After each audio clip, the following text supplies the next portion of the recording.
Da primeira infância aos direitos das mulheres. Números que chocam. A mortalidade infantil, o feminicídio. 4 mortes por dia, um estupro a cada 9 minutos. Mas temos avanços, conquistas. O Senado realizou uma sessão especial pelos 7 anos do Marco Legal da Primeira Infância e pela passagem do Dia Internacional das Mulheres.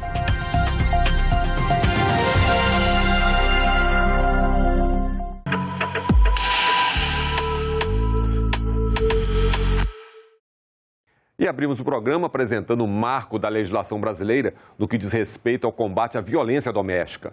Estamos falando da Maria da Penha, uma lei de 2006 que permitiu a criação dos juizados de violência doméstica e familiar contra a mulher e estabeleceu medidas de assistência e proteção. E está lá no seu artigo 6º. A violência doméstica e familiar contra a mulher constitui uma das formas de violação dos direitos humanos. Nesse mês de março, completam-se 112 anos desde que surgiu pela primeira vez, em 1911, um dia exclusivamente dedicado às mulheres. Em 1977, o Dia Internacional da Mulher foi oficialmente reconhecido pela ONU. Em nosso país, um marco muito significativo é a Lei 11.340, de 2006, nossa Lei Maria da Penha. São, de fato, muitos anos de celebração, anos também de reflexão, de desassossego e indignação, mas, sobretudo, anos de luta. E no ano passado, a legislação a favor das mulheres ganhou um grande impulso. Na política, incentiva a participação das mulheres expresso na Constituição. Isso significou mudanças no fundo partidário e no tempo de propaganda gratuita no rádio e na TV. Na saúde, o monitoramento dos pacientes com o diagnóstico precoce de câncer de mama e uma lei para determinar prazo e simplificar o acesso à esterilização cirúrgica voluntária de mulheres e homens. No campo da segurança pública, o combate à violência institucional para a vítima ou a testemunha não passar por um novo constrangimento. E também a criação de um programa que altera a CLT para a manutenção das mulheres no mercado de trabalho. Você viu aí, falamos em mercado de trabalho, uma das muitas lutas e desafios enfrentados pelas mulheres. E se a gente fala especificamente em mundo digital, aí o gargalo aumenta. E como diz a especialista, o fosso da desigualdade vem aumentando quando falamos em acesso à tecnologia, seja no campo ou nas cidades. Nós sabemos que atualmente é impossível pensar a carreira e a vida que não seja mediada pelos meios digitais, pela internet, pelas novas tecnologias que vêm sendo gerado e por toda a discussão de inovação. A diferença de quem de fato tem acesso aos meios de comunicação digitais e também a internet de qualidade são restritos a poucas pessoas. Vemos mulheres, vemos a população negra, urbana, vemos a população rural, vemos as comunidades indígenas ribeirinhas que não tiveram essa possibilidade e que estão ficando para trás. Então, essa oportunidade que seria colocada para todas as pessoas, na verdade, vem aumentando esse fosso de desigualdade. Ainda falando em mercado de trabalho, só que agora da tecnologia para as carreiras. Profissão de homem, carreira de mulher? Pois é, esse pensamento que muitas vezes exclui ainda é uma realidade. Sem sombra de dúvida, a diplomacia é uma carreira que ainda no nosso país ela é vista como uma carreira masculina. Há um problema de visibilidade que nos atinge no Brasil quando se pensa em um diplomata, um embaixador, né? É sempre um homem. E esse problema de visibilidade, a presença, né, do corpo diplomático nessa sessão nos mostra que isso não é um problema só das mulheres diplomatas, é um problema do país. A gente também percebe como alguns desses vieses que colocam, que temos na nossa sociedade, né? Que colocam as mulheres em determinadas áreas, em determinados campos, ou com determinadas características e estereótipos, em contraposição com os homens. A gente vê que a resposta ela é baseada naquilo que nós temos tradicionalmente nas nossas sociedades. Os homens como engenheiros, médicos, né? E as mulheres, essencialmente, como as cuidadoras. Hoje a nossa realidade é que as mulheres são apenas 23% do serviço exterior brasileiro.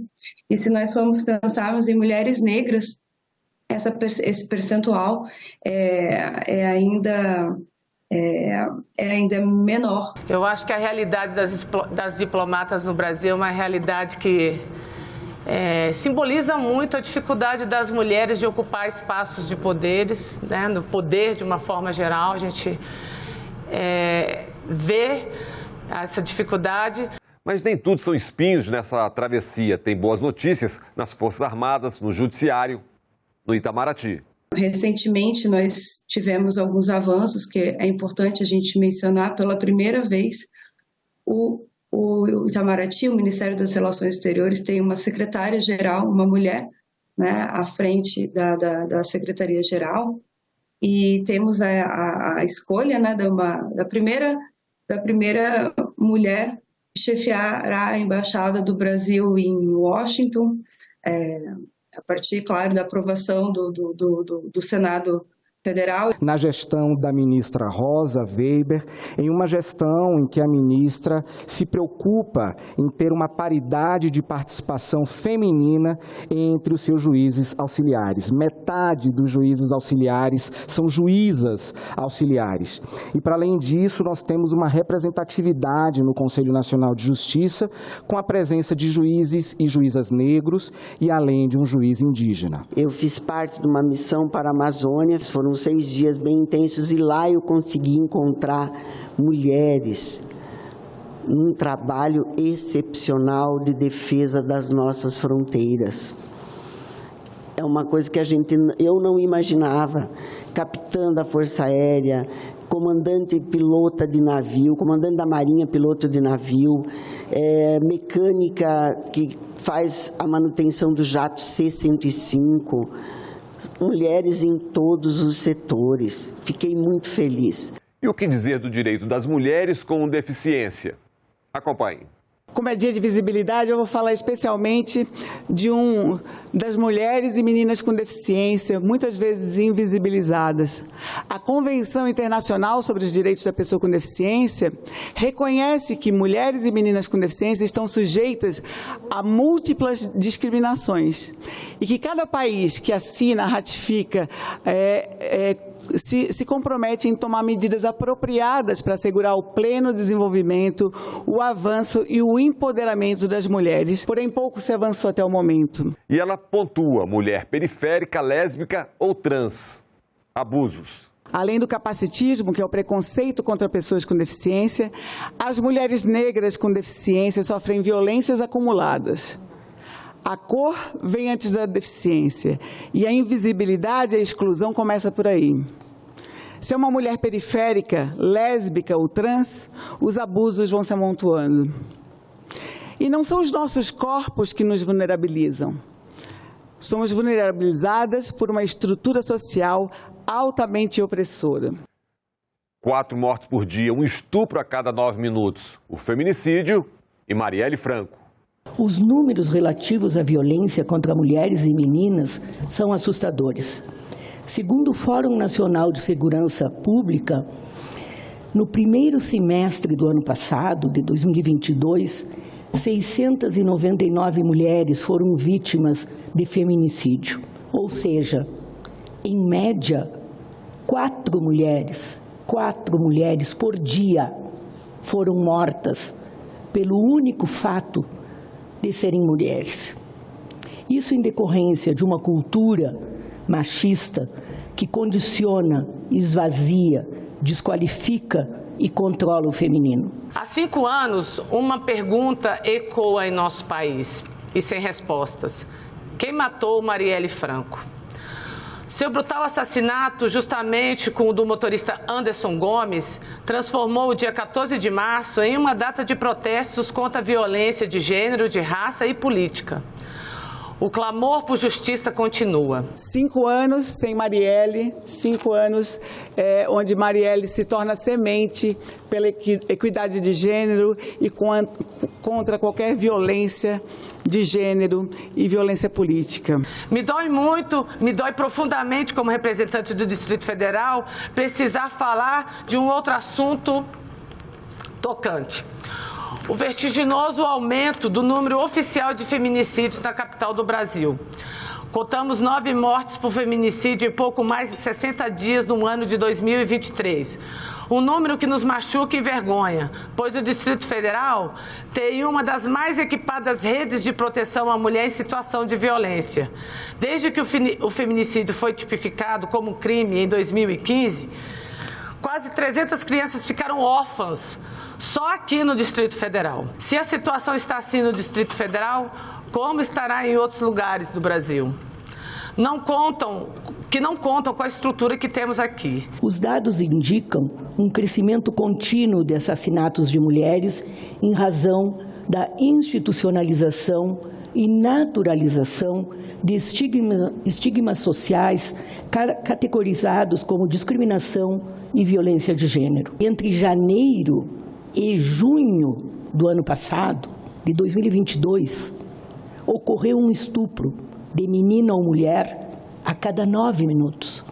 Vejam, 4 mortes por dia e estupro a cada 9 minutos. Isto é algo assim que realmente, se não mobiliza, se não assusta as pessoas, elas deixaram completamente de ter empatia, de ter algo que os mobilize e sensibilize.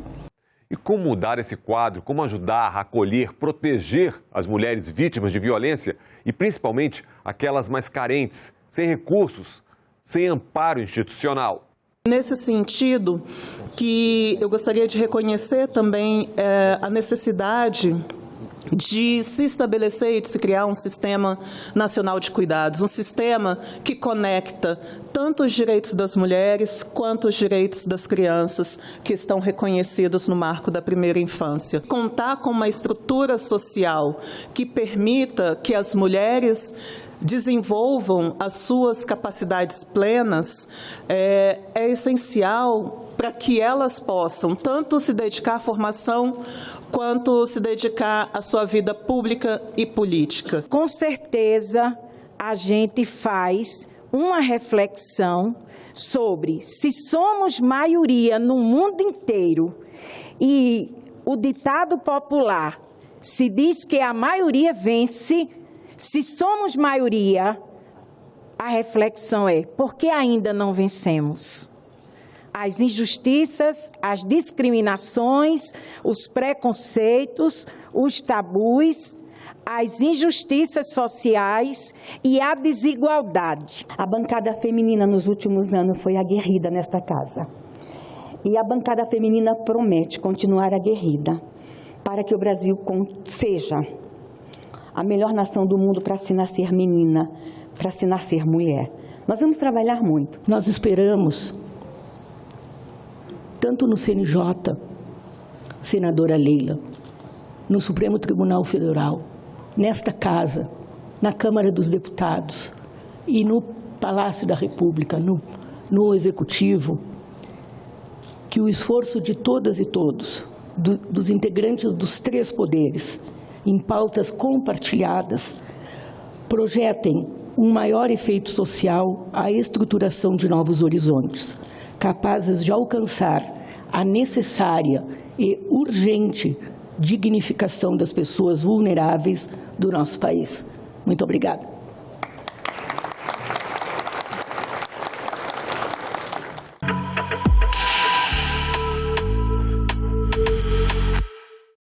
E agora vamos falar do aniversário de 7 anos do Marco Legal da Primeira Infância. Outro tema que também recebeu homenagens na sessão especial do Senado.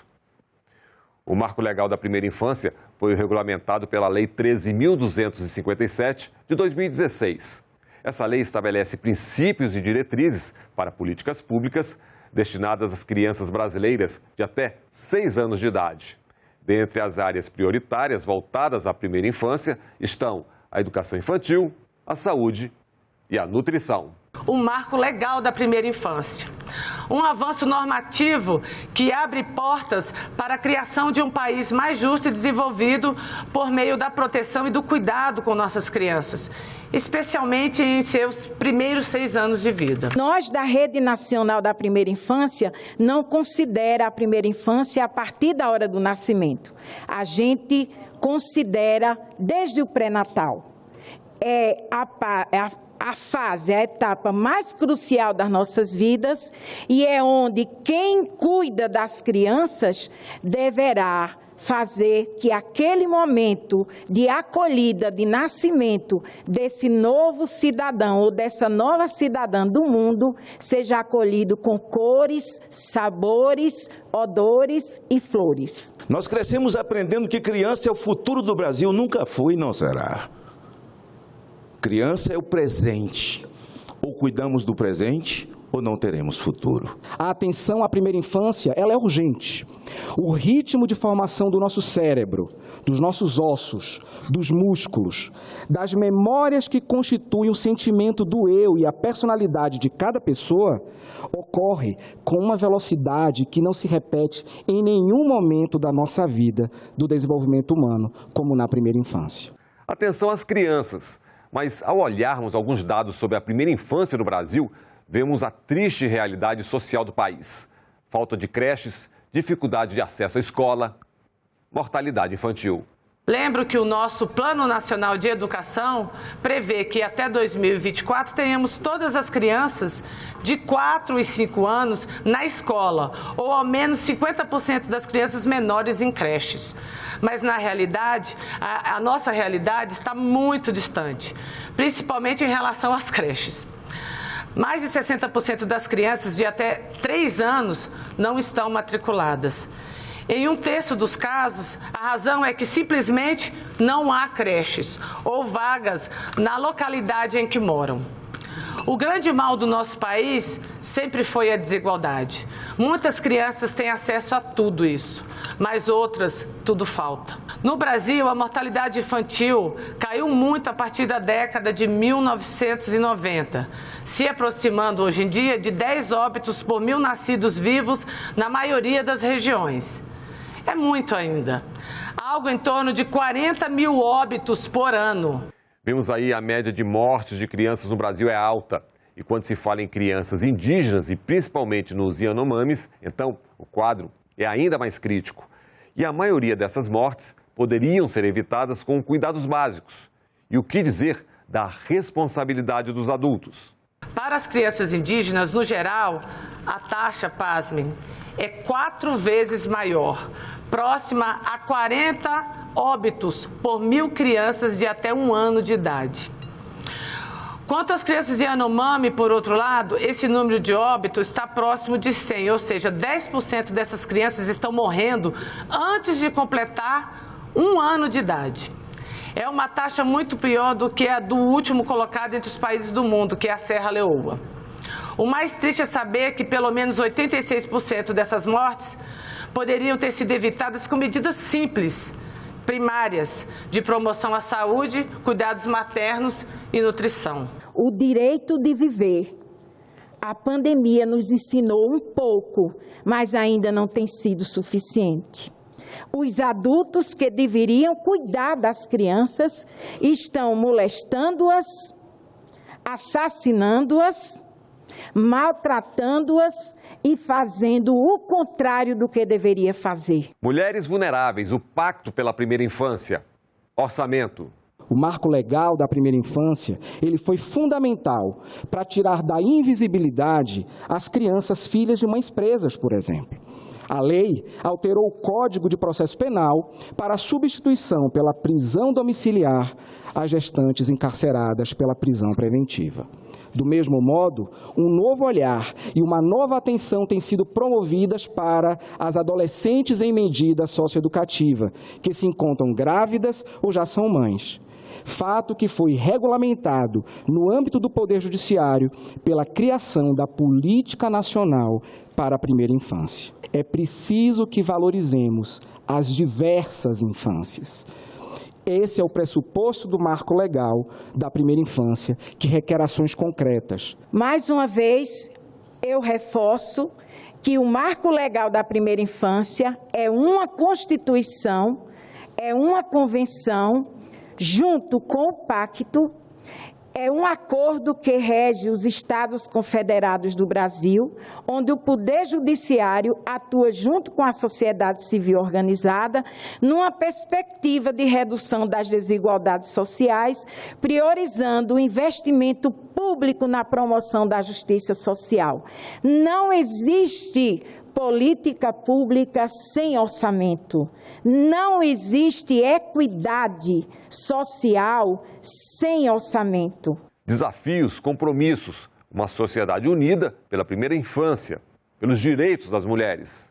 Eu gostaria de encerrar essa mensagem aqui destacando a urgência, tanto de pensarmos o que é inovação, a quem essa inovação serve, e de repensarmos a tecnologia para que a tecnologia ela seja um facilitador da realização de direitos, e também de refletirmos o que é uma sociedade de cuidados, o que é uma economia de cuidados que reconheça, redistribua, que valorize e remunere adequadamente as pessoas, as mulheres que estão dedicadas a essas tarefas. A Secretaria Nacional dos Direitos da Pessoa com Deficiência, o Ministério de Direitos Humanos e da Cidadania, precisa de todos, de todas, de todo o governo, de toda a sociedade, para transversalizar nossas demandas como prioridade em todas as políticas públicas, para que estejamos em todos os lugares, como é nosso direito. Há muitos desafios a enfrentar. E, para garantir a essas novas gerações uma mudança de rumos, é importante que voltemos força à rede que é estabelecida pelo Pacto Nacional pela Primeira Infância. Estamos, enquanto rede, ligados aos direitos das mulheres, mas também em direção às mudanças necessárias para o enfrentamento das inúmeras desigualdades que enfrentamos. Quero terminar dizendo a todos os senhores e a todas as senhoras aqui presentes: precisamos ir em direção à primeira infância, mas a uma primeira infância de primeira. Deixe-me citar o que disse a ativista paquistanesa Malala em seu discurso da ONU em 2013, quando tinha apenas 16 anos. Como vamos avançar? Perguntou ela, se metade de nós está sendo deixada para trás. Em nosso caso, eu pergunto, como vamos avançar se deixarmos quase todos, mulheres, idosos, crianças, pretos, pobres, indígenas para trás? Temos muito a evoluir como seres humanos, como nação. Precisamos muito evoluir. Como seres humanos, a gente não consegue aceitar o que acontece na violência doméstica, né? A violência contra a mulher. É uma coisa inconcebível, que continua crescente. A Rede Nacional da Primeira Infância homenageia as mulheres deste país com uma fala de Santo Agostinho. Ele falou assim para todos e todas: a esperança tem duas filhas, a indignação e a coragem. A indignação nos ensina a não aceitar as coisas como estão. A coragem a mudá-las. Para nossa reflexão. Indignação, coragem, justiça, empatia, direitos iguais e atenção total à primeira infância. O Em Discussão fica por aqui. Até o nosso próximo programa.